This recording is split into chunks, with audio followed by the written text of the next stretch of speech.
एक दिन एक बच्चा अचानक ऊंची अलमारी से गिर गया। माँ घबरा गई और उसे जल्दी से उठाया। फिर उन्होंने देखा कि बच्चे की पीठ पर दो छोटे पंख उगाए हैं जो धीरे धीरे हिल रहे थे, जैसे उड़ने की कोशिश कर रहा हो। माँ ने उसे बाथरूम में ले जाकर घाव को साफ पानी से धोया और फिर बच्चे के बिस्तर को क्लिप से बंद कर दिया ताकि वह दोबारा ऊपर न चढ़ सके। हैरानी की बात यह थी कि उसकी पीठ का घाव खुद ब खुद भरने लगा। कुछ दिनों बाद उसके पंख और बड़े हो गए। माँ ने नाप लिया तो 8 सेंटीमीटर और बढ़े थे। उन्होंने पंखों को चिपकाने के लिए टेप का इस्तेमाल करने की कोशिश की, लेकिन पंख हिलते रहे। फिर माँ ने एक हल्का सोचा। उन्होंने एक शर्ट के पीछे 2 छेद बना दिए ताकि पंख आराम से बाहर आ सकें और बच्चा खुद को चोट न पहुंचाए। बच्चा सोफे पर खेलते हुए खुश था। धीरे धीरे पंखों पर और पंख आ गए। माँ ने घर के कोनों को फोम से ढक दिया। बच्चे को हेलमेट और सेफ्टी गियर पहनाया। इससे वह सुरक्षित रहा। उसे चमकती चीजें बहुत पसंद थी, जैसे बल्ब, इसलिए बहन ने बल्ब का स्विच बंद कर दिया। एक बार वह सूरज की ओर उड़ गया और दीवार से टकरा गया, लेकिन हेलमेट पहनने की वजह से उसे कुछ खास चोट नहीं आई। पंख पर थोड़ा सा घाव हो गया। इसी बीच माँ को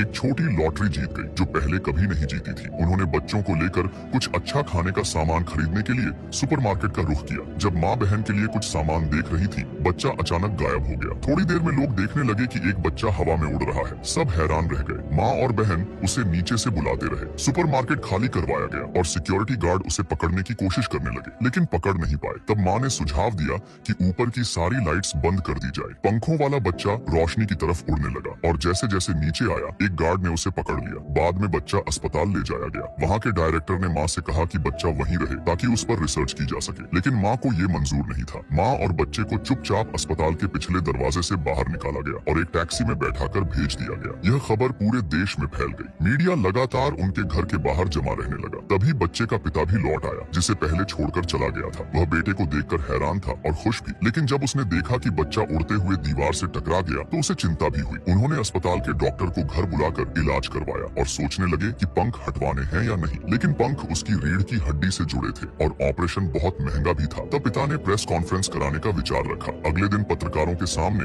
उन्होंने बच्चे को रस्सी से बांधकर उड़ाया, जैसे पतंग उड़ाते हैं, लेकिन माँ से रस्सी छूट गई और बच्चा उड़ते हुए दूर चला गया। पत्रकार उसका पीछा करते गए, लेकिन बच्चा एक नदी पार करके दूर चला गया। माँ चुपचाप नदी के किनारे बैठ गई और अगले दिन उन्होंने हर जगह पर्चे लगाकर बेटे को ढूंढना शुरू किया। कोई फायदा नहीं हुआ। माँ बहुत दुखी रहने लगी। अकेले में बैठकर रोती थी और कभी कभी सोचती थी कि बच्चा वापस आ गया है। एक दिन वे नदी के अंदर जाने लगी, लेकिन तभी बच्चा वापस आ गया। अब वह थोड़ा चल भी सकता था। माँ ने माफी मांगी कि रस्सी क्यों छोड़ दी और बच्चा जैसे कह रहा था कि उन्हें अच्छा जीवन जीना चाहिए। फिर वह उड़ते हुए जंगल की ओर चला गया। माँ को अब थोड़ा सुकून मिला। शायद वह सच में एक फरिश्ता था जो अब अपनी दुनिया में वापस चला गया। परिवार ने फिर से सामान्य जीवन शुरू किया। कुछ महीनों बाद माँ दोबारा गर्भवती हो गई। अब उन्हें ये जानने की उत्सुकता थी कि अगला बच्चा कैसा होगा।